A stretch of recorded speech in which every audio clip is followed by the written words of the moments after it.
जय माता दी। आप और आपके परिवार जनों पर माँ भगवती की कृपा सदा बनी रहे। आप सभी को नवरात्रि के चौथे दिन की हार्दिक शुभकामनाएं। आज आप रसपान करेंगे श्री दुर्गा सप्तशती के अध्याय 5, 6, 7 और 8। 5वें अध्याय में देवताओं द्वारा देवी की स्तुति का वर्णन किया गया है।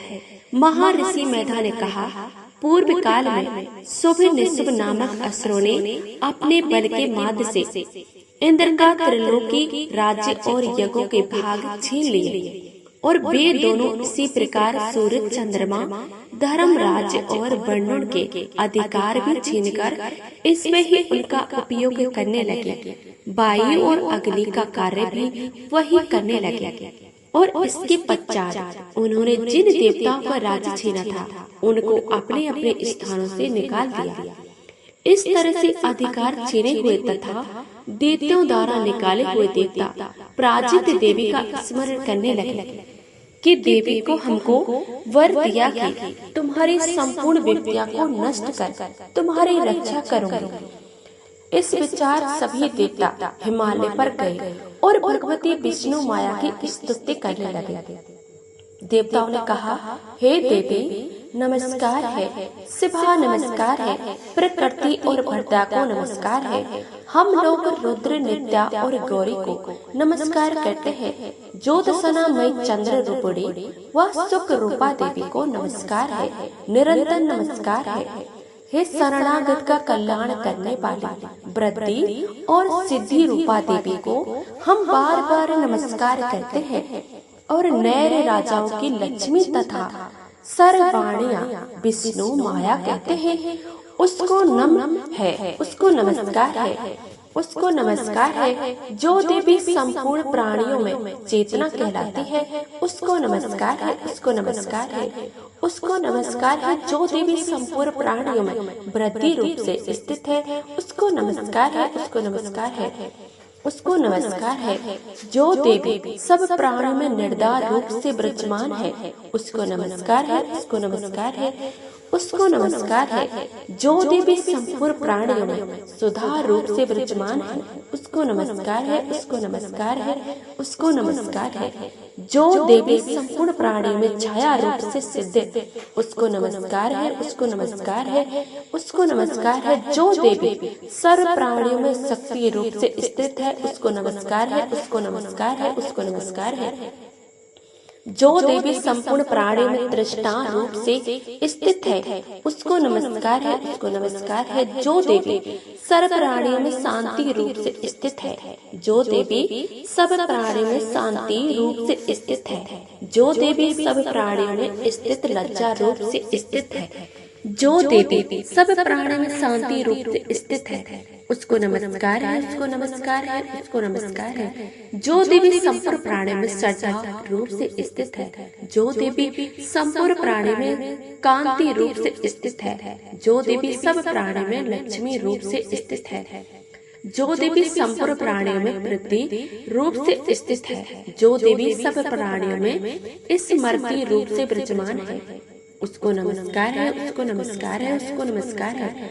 जो देवी सब प्राणी में दया रूप से स्थित है, जो देवी सब प्राणी में दृष्टि रूप से स्थित है, जो देवी संपूर्ण प्राणी में मातृ रूप से स्थित है, जो देवी संपूर्ण प्राणी में भ्राति रूप से स्थित है, जो देवी संपूर्ण प्राणियों में नित्य व्याप्त रहती है, जो देवी चैतन्य रूप से इस संपूर्ण संसार को व्याप्त कर स्थित है उसको नमस्कार है, उसको नमस्कार है। पूर्व काल में देवताओं ने अपने अभीष्ट फल पाने के लिए जिसकी स्तुति की, जो देवराज इंद्र ने बहुत दिनों तक उसका सेवन किया, वह कल्याण की साधना भूता ईश्वरी हमारा कल्याण और मंगल करे तथा सारी विपत्तियों को नष्ट कर डाले। असुरों के सताए हुए हम संपूर्ण देवता उस परमेश्वरी को इस समय नम्र नमस्कार करते हैं तथा जो भक्ति पूर्वक स्मरण की जाने पर तुरंत ही सब विपत्तियों को नष्ट कर देती है वह जगदम्बा इस समय हमारा मंगल करके हमारी समस्त विपत्तियों को दूर करके। महर्षि मेधा ने कहा, हे राजन, इस प्रकार जब देवता स्तुति कर रहे थे तो उसी समय पार्वती देवी गंगा जी में स्नान करने के लिए आई। तब उनके शरीर से प्रकार होकर शिवा देवी बोली, शुभ देते दारा इस वर्ग से निकाले हुए और निशुभ से हारे हुए ये देवता मेरी स्तुति कर रहे हैं। पार्वती जी के शरीर से अबिका निकली थी, इसलिए उनको संपूर्ण लोकों में लोकोकृत कहते हैं, शौकिकी कहते हैं। शौकिकी के प्रकाट होने पर पश्चात पार्वती देवी के शरीर का रंग काला हो गया और वह हिमालय पर रहने लगी। कालिका देवी नाम से प्रसिद्ध हुई। फिर शुभ और निशुभ दूत चंड मुंड वहाँ आए और उन्होंने परम मनोहर रूप वाली अबिका देवी को देखा। वह शुभ के पास जाकर बोली, महाराज, एक अत्यंत सुंदर स्त्री हिमालय को प्रकाशित कर रही है। वैसा रंग रूप आज तक हमने किसी स्त्री में नहीं देखा। हे अश्वर, आप ये पता लगाइए कि वह कौन है और उसको आग्रह कर ले। वह स्त्रियों में रतन है। वह अपनी कांति की दसों दिशाओं को प्रकाशित करती है। वह स्थित है, इसलिए आपको उसको देखना उचित है। हे प्रभु, तीनों लोकों में हाथी, घोड़े और मंडी इत्यादि जितने रतन हैं, वे सब इस समय आपके घर में शोभा या मान है। हाथियों के रतन रूप ऐरावत हाथी और उच्च सर्वा नामक घोड़ा आप इंद्र से ले आया है। हंसोदारा जूता हुआ बेमान जो भी ब्रह्मा जी के पास था, अब वो आपके पास है। और ये महापन्नम नामक खजान आपने कुबेर से छीना है।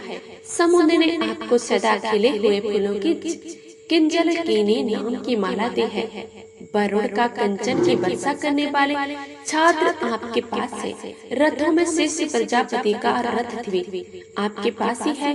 हे देते, धर्म रत्तु से का चंदा नामक शक्ति भी आपने छीन ली है और वर्णन का पास भी आपके भर्ता निशु के पास ही है। और समुद्र में पैदा होने वाले सभी प्रकार के रत्न भी आपके भर्ता निशु के अधिकार में है।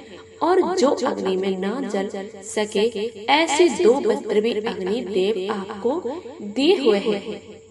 दैत्य राज, इस प्रकार सारी रत्न रूपी वस्तुओं को आप संग्रह कर सके चुके हैं, तो फिर आप ये कल्याण स्त्रियों में रत्न रूप अनुपम स्त्री क्यों नहीं आग्रह करते हैं? करती महर्षि मेधा बोले, चंड का ये वचन सुनकर ही सुग्रीव को अपना दूत बनाकर देवी पास भेजा जाए। पहले तो उसको सब कुछ समझा दिया और कहा, वहाँ जाकर तुम उसको अच्छे से समझाना, ऐसा प्रयास करना जिससे वह प्रसन्न होकर तुरंत मेरे पास चली आए। भली प्रकार समझा कर कहना। दूत सुग्रीव पर्वत के उस रमणीय भाग में जा पहुंचा जहाँ देवी रहती थी। दूत ने कहा, हे देवी, देवताओं का राजा शुभ जो इस समय तीनों लोगों का स्वामी है, मैं उसका दूत हूँ और यहाँ तुम्हारे पास आया हूँ। संपूर्ण देवता उसकी आज्ञा एक ईश्वर से मानते हैं। अब जो कुछ भी कहलाया भेजा है वे सुनो। उसने कहा, इस समय संपूर्ण त्रिलोकी मेरे बस में है और संपूर्ण यज्ञों के भाग प्रथम ही लेता हूँ और तीनों लोकों में जितने श्रेष्ठ रत्न हैं वे सब मेरे पास है। देवराज इंद्र का वाहन ऐरावत मेरे पास है, जो मैंने उनसे छीना लिया है। उच्चे सर्वा नामक घोड़ा जो क्षीर सागर मंथन करने से प्रय हुआ, उसे देवताओं ने मुझे समर्पित किया है। हे सुंदरी, इसके अलावा और भी जो रत्न भूषण पदार्थ देवताओं के पास थे वे सब इस समय मेरे पास है। देवी, मैं तुम्हें संसार की स्त्री में रत्न मानता हूँ, क्योंकि रत्नों का उपयोग करने वाली भी मैं ही हूँ। हे चंचल कटाक्ष वाली सुंदरी, अब ये मुझ पर छोड़ता हूँ। तो मेरे या मेरे भाई महापराक्रमी निशुक की सेवा में आ जाए। अगर तुम मुझे भरेगी तो मुझे अतुल महान ऐश्वर्य की प्राप्ति होगी। इसलिए तुम अपनी बुद्धि से ये विचार कर मेरे पास चले आओ। महर्षि मेधा ने कहा। दूत के ऐसा कहने पर संपूर्ण जगत का कल्याण करने वाली भगवती दुर्गा मन ही मन मुस्कुराई और इस प्रकार कहने लगी, हे दूत, तू जो कुछ भी कह रहा है वह सत्य है और इसमें चिकित मात्र भी झूठ नहीं है। शुभ इस समय तीनों लोका का स्वामी है और निशुभ भी इसी तरह पराक्रमी है, किंतु इसके संबंध में जो प्रतिज्ञा कर चुकी हूँ उसे मैं कैसे झुठला सकती हूँ। इसीलिए तू मेरे जो प्रतिज्ञा की है उसे सुन। मैंने प्रतिज्ञा की है जो मुझे युद्ध में जीत लेगा और मेरे अभिमान को खंडित कर देगा और बल्कि मेरे सम्मान होगा वही स्वामी होगा। इसलिए शुभ अथवा महापराक्रमी निशुभ यहाँ पर आए और युद्ध में जीतकर मुझसे विवाह कर ले। इसमें भला देर क्या आवश्यकता है? तूने क्या कहा देवी? तुम अभिमान में भरी हुई हो, मेरे सामने ऐसी बात मत कर। इस संपूर्ण त्रिलोकी में मुझे तो कोई ऐसा दिखाई नहीं देता जो कि शुभ और निशुभ के सामने ठहर सके। हे देवी, जब अन्य देवताओं में ऐसा कोई शुभ और निशुभ के सामने युद्ध में ठहर नहीं सकता, तो फिर तुम जैसी स्त्री उसके सामने रणभूमि में ठहर सकेंगे। जिन निशुभ आदि असुरों के सामने इंद्र देवता भी नहीं ठहर सके, तो फिर अकेली स्त्री उसके सामने कैसे ठहर सकोगे? इसलिए तुम मेरा कहना मानकर उनके पास चली आओ, नहीं तो जब वह तुम्हें कैस पकड़ कर घसीटते हुए ले जाएंगे तो तुम्हारा गौरव नष्ट हो जाएगा। इसलिए मेरी बात मान लो। दूत, तुमने जो भी कुछ कहा वो ठीक है। शुभ और निशुभ बड़े बलवान हैं, लेकिन मैं भी क्या कर सकती हूँ, क्योंकि मैं तो बिना विचारे प्रतिज्ञा कर चुकी हूँ। इसलिए तुम जाओ और मेरे जो कुछ कह दिया है वह सब आदर पूर्वक असुर दृश्य कह दो। इसके बाद वह जैसा उचित समझे वैसा मेरे 5वां अध्याय समाप्त। 6ठा अध्याय प्रारंभ। धूपर लोचन बद्ध महर्षि मैदा ने कहा, देवी की बात सुनकर दूध क्रोध में भरा हुआ वहाँ से असुर के पास जा पहुँचे और सारा वृतांत उसे कह सुनाया। दूध की बात सुनकर असुर के क्रोध का पराक्रम नहीं कर सका और उसने अपने सेनापति ध्रुवलोचन से कहा कि ध्रुवलोचन, तुम अपनी सेना सहित शीघ्र वहाँ पर जाओ और उस दुष्टा के केशव को पकड़कर उसे घटते हुए लेकर आओ। अगर उसकी रक्षा के लिए कोई दूसरा खड़ा हो, चाहे वह देवता यज्ञ अथवा गंधर्व ही क्यों न हो, उसे तुम अवश्य ही मार डालना। महर्षि मैदा ने कहा, शुभ इस प्रकार आज्ञा देने पर तुम लोचन 6000 राक्षसों की सेना साथ लेकर वहाँ पहुँचे और देवी ललकार कर कहने लगा, अरे तू अभी शुभ निशुभ के पास चल। अगर तुम प्रशंसा पूर्वक मेरे साथ नहीं चलेगी तो मेरे केशव को पकड़कर घसीटता हुए तुझे ले जाऊंगा। देवी बोली, असुर का भेजा हुआ तेरे जैसा बलवान अगर बल पूर्वक मुझे ले जाएगा तो ऐसी दिशा में तुम्हारा कर भी क्या सकती हूँ। महर्षि मैदा ने कहा, ऐसा कहने पर ध्रुवलोचन उसकी और उनका लपका, किंतु देवी ने उसे अपने हुकार मात्र से ही भस्म कर डाला। यह देखकर असुर सेना कृति होकर देवी की ओर बढ़ी, परंतु अभी गाने उन सब तीखे बाणों की शक्तियों तथा फरसों की वर्षा आरंभ कर दी। इतने में देवी का वाहन भी अपने गर्भास के बालों झटक हुआ बड़ा भारी शब्द करता हुआ असुर सेना में कूद पड़ा। उसने असुर अपने पंचों से कई अपने जबड़ों से और कई को धरती पर पटक कर अपनी दाढ़ से घायल कर मार डाला। उसने कई असुरों को अपने नसों से पेट फाड़ डाला और कई असुरों को तो केवल थप्पड़ मारकर ही सिर ही थाड़ से अलग कर दिया। कई असुरों की भुजाएं और सिर तोड़ डाले और गर्दन के बालों को हिलाते हुए उसने कई असुरों को पकड़कर उनके पेट फाड़कर उनका रक्त पी डाला। इस प्रकार देवी उस महाबलवान सिंह ने क्षण भर में ही असुर सेना को समाप्त कर दिया।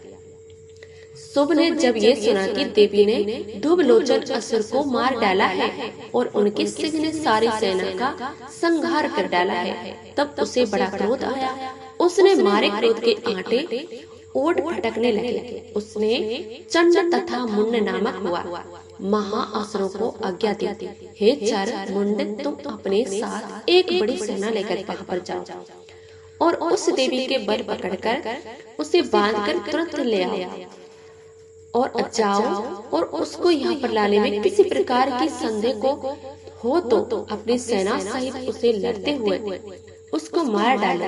जब वह दुष्टा और उसका सिंह दोनों मारे जाएं, तभी उसका बांधकर यहाँ पर लेकर आना। छठा अध्याय समाप्त। सातवां अध्याय प्रारंभ। चंड और मुंड का वध। महर्षि मैदान ने कहा, दैत्यराज की आज्ञा पाकर चंड और मुंड चतुरंगी सेना को साथ लेकर हथियार उठाए और देवी से लड़ने के लिए चल दिया। हिमालय पर्वत पर पहुंचकर उन्होंने देवी को मुस्कुराते हुए देखा तो सिर्फ सिंह पर बैठी हुई थी। जब असुर उनको पकड़ने के लिए तलवारें लेकर उनकी ओर बढ़े, तब अबिका को उन पर बड़ा क्रोध आया और मारे क्रोध को उनको सुख मुख काला पड़ गया। उनकी बकरात चंड और उनके ललाट में अत्यंत भयंकर तथा अत्यंत विस्तृत मुख वाली लाल आंखों वाली काली प्रकट हुई, जो कि अपने हाथों में तलवार और पास लिए हुए थी। वह विचित्र खंडंग धारे हुए थे तथा चीते की चरम और साड़ी तथा चार मुंड की माला पहने हुए थे। उसका मांस सूखा हुआ और शरीर केवल हड्डियों का ढांचा था। और जो भयंकर शब्द जो दिशाओं को पूर्ण कर रहे थे, वे असुर सेना टूट पड़ी। दैत्यों भक्षण करने वाले अर्थात राक्षसों को अंकुशधारी महावत को हाथियों पर सवार योद्धाओं और घंटा सहित हाथियों को एक हाथ से पकड़कर अपने मुख में डाल रहे थे और इस प्रकार वे घोड़े और रथों सराथी वाला करार और किसी दैत्य को छाती से मसल कर मार रहे थे। वह दैत्यों के छोड़े हुए बड़े बड़े अस्त्रों और शस्त्रों को मुंह में पकड़कर और क्रोध में भरकर उसको दांतों से पीस रही थी। उसने कई बड़े बड़े असुर भसड़ कर डाला, कितनों को रौंद डाला और कितनों को मारे भाग में ही कितनों को उसने तलवार से मार डाला, कितनों को अपने दांतों से समाप्त कर दिया। इस प्रकार से देवी क्षण भर में संपूर्ण दैत्य सेना को नष्ट कर दिया। ये सब देख महापराक्रमी जय काली देवी और लपका मुंड ने भी देवी पर अपने भयानक बाणों की वर्षा आरंभ कर दी और अपने हजारों चक्र उस पर छोड़े। उस समय वो चमकते हुए बाण और चक्र देवी के मुख में प्रविष्ट हुए। इस प्रकार दिख रहे थे मानो बहुत से सूर्य मेघों की घंटा में प्रविष्ट हो रहे थे। इसके बाद भयंकर शब्द साथ ही काली ने अत्यंत जोश में भरकर विकट अट्टहास किया। उसका भयंकर मुख देखा नहीं जाता। उसके मुख में श्वेत दांतों की भक्ति चमक रही थी। उसने तलवार हाथ में लेकर गुकार करके जय के ऊपर आक्रमण कर दिया और उसके केस पकड़कर उसका सिर काटकर अलग कर दिया। जय को मारा हुआ देखकर मुंड देवी जय लपका, परंतु देवी ने क्रोध से भयकर जो भी अपनी तलवार से यमलोक पहुंचा दिया। जय और मुंड को भरा हुआ देखकर उसकी बची हुई सेना वहां से भागकर खड़ी हुई। इसके बाद काले चंड और मुंड के कटे हुए सिरों को लेकर चंडिका के पास गए और प्रचंड अट्टहास के साथ कहने लगी, हे देवी, चंड और मुंड को महादैत्यों मार कर मैंने तुम्हारी भेंट कर दिया है। अब शुभ और निशुभ तुमको इसमें ही वध करना है। महर्षि मैदान ने कहा। वहाँ पर लाए हुए चंड और मुंड के सिरों को देखकर कल्याणमाणी चंडी ने काली में मधुर वाणी में कहा, हे देवी, तुम कोने चंड और मुंड को मेरे पास लेकर आई हो, इसलिए इस संसार में चामुंडा के नाम से तुम्हारी ख्याति होगी। श्री दुर्गा सत्य सती पाठ 8वां अध्याय रक्त बीज वध। महर्षि मैदान ने कहा, चंड और मुंड नामक असुरों के मारे जाने से और बहुत सी सेना नष्ट हो जाने पर असुरों ने राजा प्रताप क्रोध युक्त होकर अपनी संपूर्ण सेना युद्ध के लिए तैयार होने की आज्ञा दी। उसने कहा, अब सदा युद्ध नामक 86 असुर सेनापति अपनी सेनाओं के साथ युद्ध के लिए जाए और कंबो नामक 84 सेनापति युद्ध के लिए जाए। कोटिपर नामक 50 सेनापति और धमर कुल नाम के 100 सेनापति भी प्रस्थान करें। काल द्रोह मौर्य और काले देवता भी मेरी आज्ञा से सजंग युद्ध के लिए प्रस्थान करें। नख शासन करने वाला असुरों स्वामी शुभ इस प्रकार आज्ञा देकर बड़ी सेना के साथ युद्ध करने के लिए चला। उसी सेना को अपनी ओर आता हुआ देखकर देवी चंडिका अपने धनुष की टक्कर से पृथ्वी और आकाश के बीच का भाग बुझा दिया। राजन इसके पश्चात देवी सिंह ने दहाड़ना आरंभ कर दिया और अबिका के घंटे शब्दों ने उस ध्वनि और भी बढ़ा दिया। धनुष की टक्कर, शेर की दहाड़ और घंटे के शब्द से पृथ्वी और आकाश के बीच का भाग गूंज उठा। इसके साथ ही देवी ने अपने मुख और अधिक भयानक बना लिया। ऐसे भयानक शब्द को सुनकर राक्षसी सेना देवी तथा सह को चारों ओर से घेर लिया। हे राजन, उस समय दैत्यों ने नाश के लिए और देवताओं के हित के लिए ब्रह्मा, शिव, कार्तिकेय, विष्णु तथा इंद्र आदि देवों की शक्तियां को जो अतीत पराक्रम और बल से संपन्न थे, उनके शरीर से निकलकर उसी रूप में चंडिका देवी के पास गए।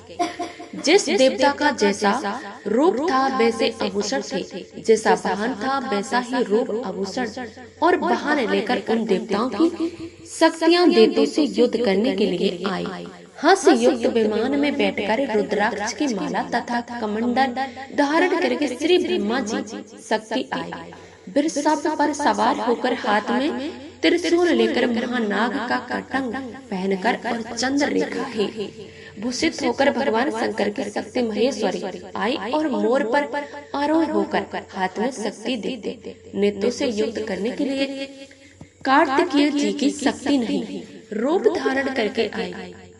भगवान विष्णु की शक्ति आरूढ़ पर सवार होकर शंख, चक्र, सांख, गदा, धनुष तथा खड्ग हाथ में लिए हुए आई। श्री हरि की शक्ति भारी बाहर का शरीर धारण करके आई और नरसिंह के समान शरीर धारण करके उनकी शक्ति नरसिंह भी आई। उनकी गर्दन झटकों से आकाश के तारे टूट पड़ते थे और इसी प्रकार देवराज इंद्र की शक्ति एंट्री भी रावत के ऊपर सवार होकर आई। इसके पश्चात देव शक्तियों से घिरे हुए भगवान शंकर ने देवी चंडिका से कहा, देवी मेरी प्रशंसा के लिए तुम शीघ्र ही इन असुरों को मारो।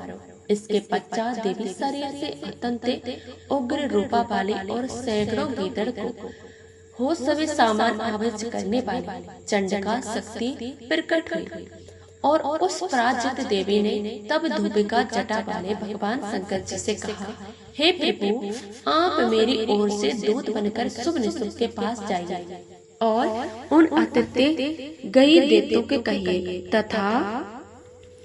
तथा उसके लिए अलावा और भी जो भी दैत्य वहाँ पर युद्ध करने के लिए उपस्थित हो उनसे भी कहिए, जो तुम्हें अपने जीवित रहने की इच्छा हो त्रिलोकी का राज्य इंद्र को दे दो। देवताओं को उनका यज्ञ भांग मिलना आरंभ हो जाए और तुम पाताल को लोग चले जाओ। किंतु अगर बल के गंधर्व से तुम्हारी लड़ने की इच्छा है तो फिर आ जाओ, तुम्हारे मांस में मेरी युक्ति होगी।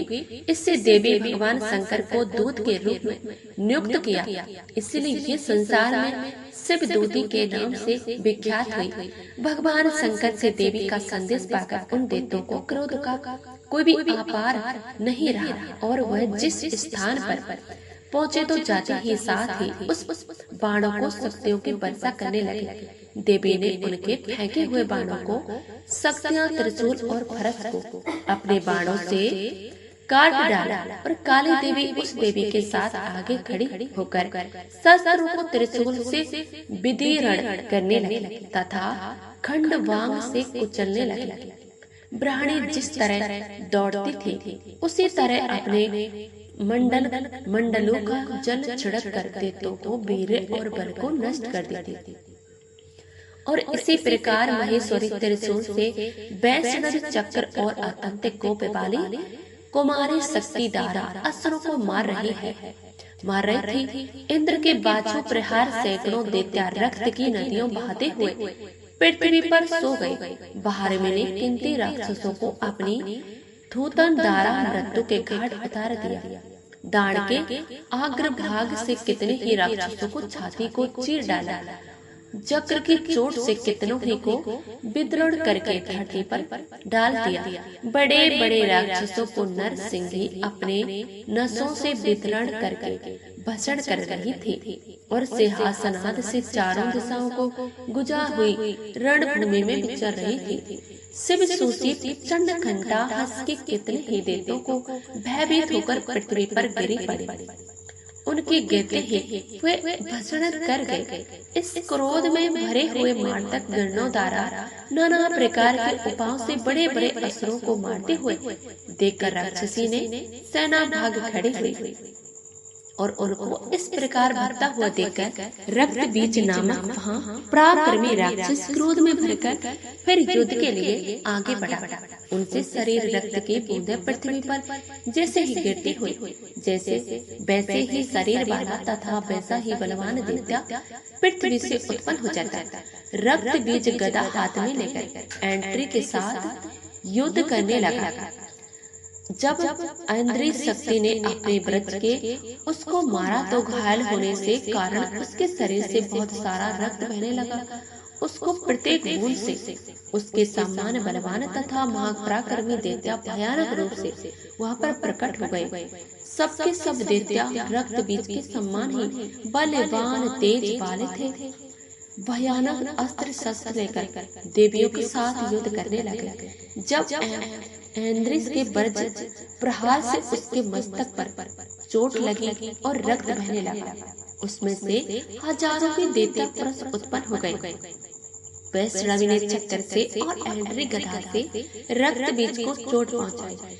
फिर वैष्णवी के चक्र घायल होने पर उसने शरीर को रक्त वहां से उसे हजम असुर उत्पन्न हो गए, जिनके द्वारा संपूर्ण जगत बापों को गया कोमरी ने शक्ति से, प्रहारी खंडक से और महेश्वरी ने त्रिशूल से उसको घायल कर दिया।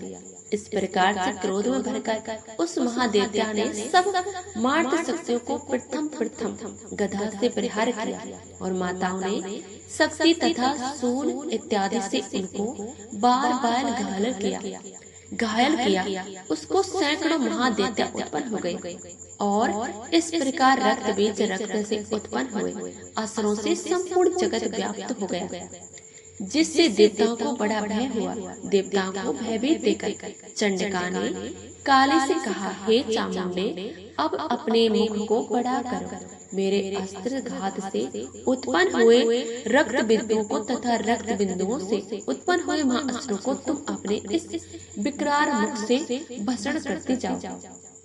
इस प्रकार रक्त बिंदुओं से उत्पन्न हुए महादेवों में भस्म करती हुई तुम रक्त भूमि में विचार, इस प्रकार रक्त से यह दैत्य नष्ट हो जाएगा।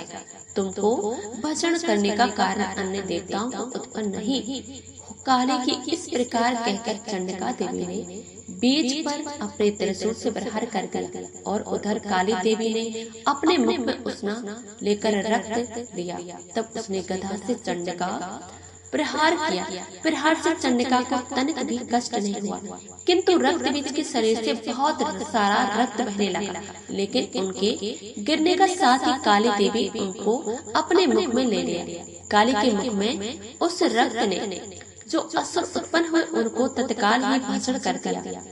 रक्त को पीती हुई देवी ने रक्त बीज को, जिसका रक्त काली ने पिया था, चंडिका ने उस दैत्य को ब्रज बाण, खंडक तथा रिष्ट इत्यादि से मार डाला। हे राजन, अनेक प्रकार की शास्त्रों से मारा हुआ और खून से बंचित हुए दैत्य रक्त बीज अब पृथ्वी पर गिर पड़ा। हे राजन, उसके गिरने से दैत्य अत्यंत प्रसन्न हुए और माताएं उन असुरों को रक्त पीने के बाद प्रसन्न होकर नृत्य करने लगे। जय माता दी। आज के अध्याय समाप्त। इसके आगे का वर्णन आप आने वाली वीडियो में देखिए। अगर वीडियो पसंद आए तो वीडियो को लाइक, शेयर, चैनल को सब्सक्राइब करना मत भूलिएगा। जय माता दी।